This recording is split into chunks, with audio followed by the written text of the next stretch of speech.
नमस्कार दोस्तों, Indian haunted stories में आप सभी का एक बार फिर से स्वागत है। माया पिशाचनी की कहानी में अब तक आपने सुना कि आशीष और राजन को तांत्रिक बाबा मिल गए थे। वे उन्हें लेकर लौटे तो राजन अपने घर को पहचान नहीं पाया। अनामिका ने अपनी चाल से वह जगह बदल दी थी। तांत्रिक बाबा ने अनामिका की जाल को भंग कर दिया। राजन और आशीष दोनों बाबा को लेकर माया के घर पहुंचे। माया ने बाबा को वहां बुलाने का प्रयोजन बताया। बाबा ने बताया कि वह पिशाचनी नहीं बल्कि पिशाचनी की दी जाने वाली बलि है। उससे लड़ने के लिए उन्हें अनामिका के घर जाना होगा और वही महाकाली और पिशाचनी का आवाहन करना होगा। सब लोग अनामिका के घर पहुंच गए और राजन और आशीष ने मिलकर हवन की वेदी तैयार कर ली है। बाबा जी ने बभूत का एक घेरा बनाया है जिसके बाहर जाने को सबको मना किया है। सब लोग घेरे के अंदर बैठ गए। बाबा जी ने काली माँ का आवाहन कर लिया। उसके पश्चात वह पिशाचनी का आवाहन करने लगी। अनामिका मंत्रों से विचलित हो रही थी। आगे की कहानी जानिए। मेरे चैनल को सब्सक्राइब कीजिए और एंड तक कहानी जरूर सुनिए। माया ने देखा कि अनामिका कमजोर पड़ रही है। माया अनामिका को और कमजोर करना चाहती थी, इसलिए उसने हनुमान चालीसा का पाठ जोर जोर से करना शुरू कर दिया।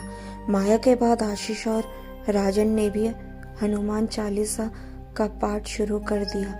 अनामिका ने अपने दोनों कानों को अपने हाथ से ढका था, फिर भी वह स्वयं को वह मंत्रों को सुनने से नहीं रोक पाई और वहीं बेहोश हो गई। अनामिका के बेहोश होने के बाद बाबा जी ने अनामिका के चारों ओर बभूत का एक घेरा बना दिया। बाबा जी ने सबको बताया कि जब उन्हें अनामिका के होश आने का इंतजार करना होगा तभी आगे कुछ कर पाएंगे। अनामिका को कुछ देर बाद होश आ गया। बाबा जी कहते हैं, कौन है तू? कौन है तू? क्यों इनके पीछे पड़ी है? क्या चाहती है? अनामिका चुप थी। बाबा जी ने अपने सवाल को दोहराया, लेकिन इस बार भी अनामिका कुछ नहीं बोली। बाबा जी ने माँ काली के पास से जो सिंदूर उठाया था उसे अनामिका के ऊपर छिड़का। सिंदूर के स्पर्श से अनामिका विचलित हो उठी थी। वह सिंदूर माँ काली के पास से उठाया गया था, इसीलिए उसकी पवित्रता और बढ़ गई थी।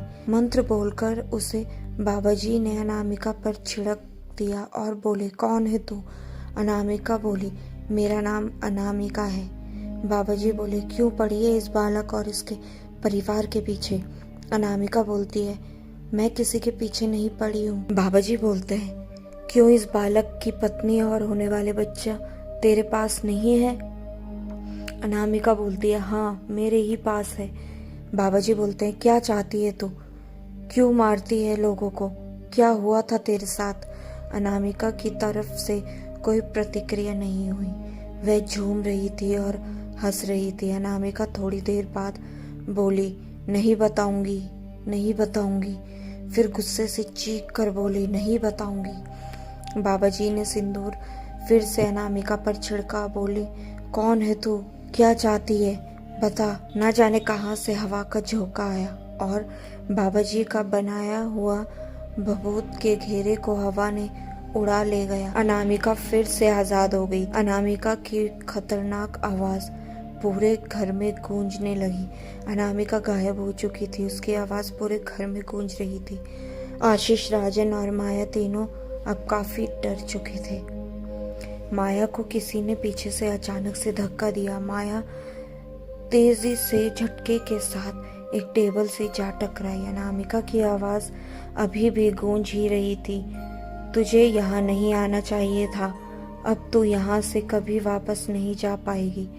माया की आंखें बड़ी बड़ी हो गई। चेहरे पर पसीना आ गया। माया पसीने से भीग चुकी थी। वह अपनी आंखें इधर उधर दौड़ाकर देखने लगी। कोशिश कर रही थी मानो जैसे वह अनामिका को ढूंढ रही हो कि वह कहाँ है। माया जानती थी कि वह अनामिका को नहीं ढूंढ सकती। आशीष को अचानक से हवा में उड़ा दिया। अनामिका की आवाज पूरे घर में फिर से गूंज रही थी और आशीष को ऊपर से नीचे पटक दिया। अनामिका की हंसी की आवाज पूरे हॉल में अब भी गूंज रही थी। राजन ने देखा कि अनामिका अपने हाथ और पैर दोनों पर चलकर तेजी से उसकी तरफ भागी हुई आ रही है। अनामिका का चेहरा बहुत भयानक लग रहा था। उसके चेहरे को लगभग बालों से ढका हुआ था और चेहरा दिखाई दे रहा था। उसकी आंखों का रंग काला दिखाई दे रहा था और होठों पर खून लगा हुआ था। चेहरा सोख के पीला पड़ा हुआ था।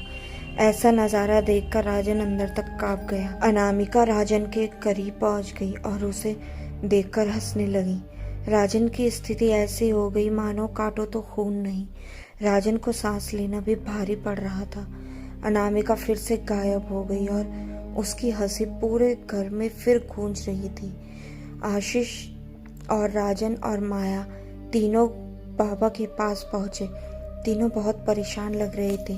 तीनों के माथे पर बल पड़े हुए थे और चेहरे पर पसीना आ रखा था।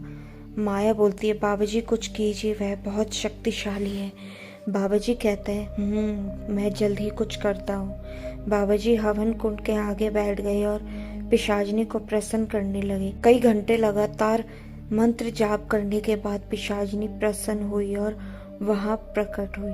पिशाचनी इसीलिए जल्दी प्रकट हो गई थी क्योंकि तांत्रिक बाबा ने उनकी सिद्धि प्राप्त कर रखी थी। बाबाजी बोलते हैं, मेरी मदद कर, मैं इस ताकत से लड़ने में स्वयं को दुर्बल महसूस कर रहा हूँ, कोई राह दिखा। पिशाचनी बोलती है, इस आत्मा को एक आत्मा नहीं समझो, इससे लड़ने के लिए तुम्हें कई शक्तियों की आवश्यकता होगी। शक्ति से लड़ने में मैं तुम्हारी मदद करूंगी। पिशाचनी ने प्रसन्न होकर तांत्रिक बाबा को एक अस्त्र दिया और कहा कि इसे उस आत्मा को कैसे मारना है वह तुम्हें तलाश करना होगा, उसके पश्चात वह मुक्त हो जाएगी। ऐसा कहते ही पिशाचनी गायब हो जाती है। बाबाजी कहते हैं, हमें उस आत्मा को मारने के लिए रास्ता तो मिल गया है, पर उसे मारने के लिए उसे बुलाना आवश्यक है। हम इधर उसे बुला चुके हैं और दुर्बल कर चुके हैं। इस बार वह पूर्ण रूप से स्वयं को सच होकर करके आएगी, यानी और ज्यादा शक्तिशाली बनकर आएगी। माया कहती है, आप सही कह रहे हैं बाबाजी, इस बार वह पूरी तैयारी के साथ आएगी। पर बाबाजी, मेरे मन में एक प्रश्न उठ रहा है। पिशाचनी ने आपको अस्त्र तो दे दिया, पर उसका प्रयोग कैसे करना है नहीं बताया। उसका रास्ता ढूंढने के लिए हमें ही कहा है। बाबाजी कहते हैं, मैं समझ रहा हूँ आप क्या कहना चाह रही हो माया जी। इसका प्रयोग हमें या तो उस आत्मा पर करना होगा जहाँ उसकी मृत्यु हुई थी। माया कहती है, बाबाजी अगर इस अस्त्र का हमें प्रयोग उसकी आत्मा पर नहीं होता है तो हमें इसका प्रयोग उस स्थल पर ही जाकर करना होगा जहाँ उसकी मृत्यु हुई थी। तो वह स्थान हम किस प्रकार ढूंढेंगे? बाबाजी कहते हैं, इसका प्रयोग उसी स्थान पर होगा, तब हमारी मुश्किल थोड़ी सी बढ़ जाएगी। हमें उस स्थान का पता लगाना पड़ेगा जहाँ उसकी मृत्यु हुई। बाबाजी की बात सुनकर सब हाँ में सिर हिला देते हैं। सब लोग सोच में थे कि क्या होगा आगे। बाबाजी हवन के आगे बढ़ जाते हैं और अनामिका का आवाहन करने लगते हैं। एक बार फिर अनामिका का घर उसकी भयानक हंसी से गूंज रहा था। सब लोग इस बार बहुत ज्यादा डरे हुए थे क्योंकि पिछली बार अनामिका को बांधने और कमजोर करने के बाद भी वह दुगनी ताकत के साथ उन पर वार कर रही थी। सब अपनी अपनी नजरें इधर उधर दौड़ा रहे थे, मानो जानने की अनामिका कहाँ है। अनामिका बोलती है, मुझे ढूंढ रहे हो? मैं तो यही हूँ, हर जगह जहाँ देखोगे मैं वहाँ हूँ और जहाँ तुम नहीं देख सकते मैं वहाँ भी हूँ। तुम्हारी समझ और सोच से कहीं परे मैं और मेरी शक्तियाँ। अनामिका अचानक से राजन के सामने आकर खड़ी हो गई। वह राजन के एकदम करीब थी। राजन की सांसें रुक गई और उसने डर के मारे अपनी आंखें बंद कर ली। अनामिका ने राजन को जोर से बाबा की तरफ धक्का दिया। वह बाबा से जा टकराया। अनामिका फिर से गायब हो गई। माया को बहुत अजीब सा महसूस होने लगा। अचानक उसके बाल हवा में पीछे की ओर जाने लगे, जैसे लगा उसे किसी ने छुआ। माया की धड़कन और सांसें दोनों तेज चल रही थी, मानो पूरी तेज रफ्तार से कोई ट्रेन पटरी पर दौड़ रही हो। माया पसीने से तर हो चुकी थी। वह अपनी आंखें बड़ी बड़ी कर देख रही थी। माया के लिए यह सब कुछ नया नहीं था, पर फिर भी डर ऐसी चीज है जो तुम पर हावी हो जाए तो बुद्धि का काम करना बंद हो जाता है। माया के साथ भी वही हो रहा था।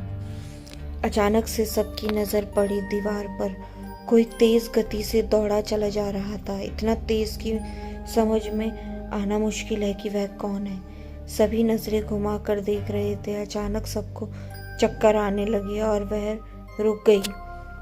अनामिका बहुत तेजी से दीवार पर दौड़े जा रही थी। अनामिका दौड़कर बाबाजी के करीब आई। अनामिका बोलती है, तू मेरा कुछ नहीं बिगाड़ सकता ढोंगी। यह खिलौना ले और अपना रास्ता नाप। तू मेरा कुछ नहीं बिगाड़ पाएगा। अनामिका जोर जोर से हंसने लगी। बहुत देर तक हंसते ही फिर चुप होकर बाबाजी को घूरने लगी।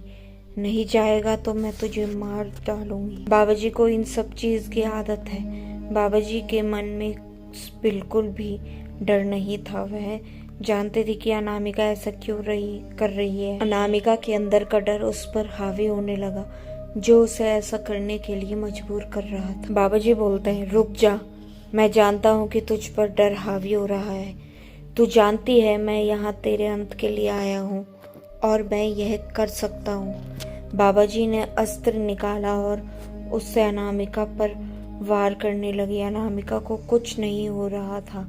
यह देखकर बाबाजी और सभी लोग हैरान हो गए। बाबाजी मन ही मन यह अनामिका पर असर क्यों नहीं कर रहा। फिर सोचने लगते हैं कि अब उन्हें उस स्थान का पता लगाना होगा जहां उसकी मृत्यु हुई थी। अनामिका का पूरा घर हिलने लगता है, जहां तहां सामान गिरने लगता है, ईंटें सीमेंट सब झड़ने लगता है। डर के मारे सभी लोग वहां से भाग जाते हैं। सब लोग घर से बाहर आ जाते हैं और सब कुछ सामान्य हो जाता है। कहानी को आगे जानने के लिए मेरे चैनल को सब्सक्राइब कीजिए। कहानी आपको हमारी कैसी लगती है कमेंट करके ज़रूर बताएं। मिलते हैं हम आपसे अगले एपिसोड में। तब तक के लिए धन्यवाद।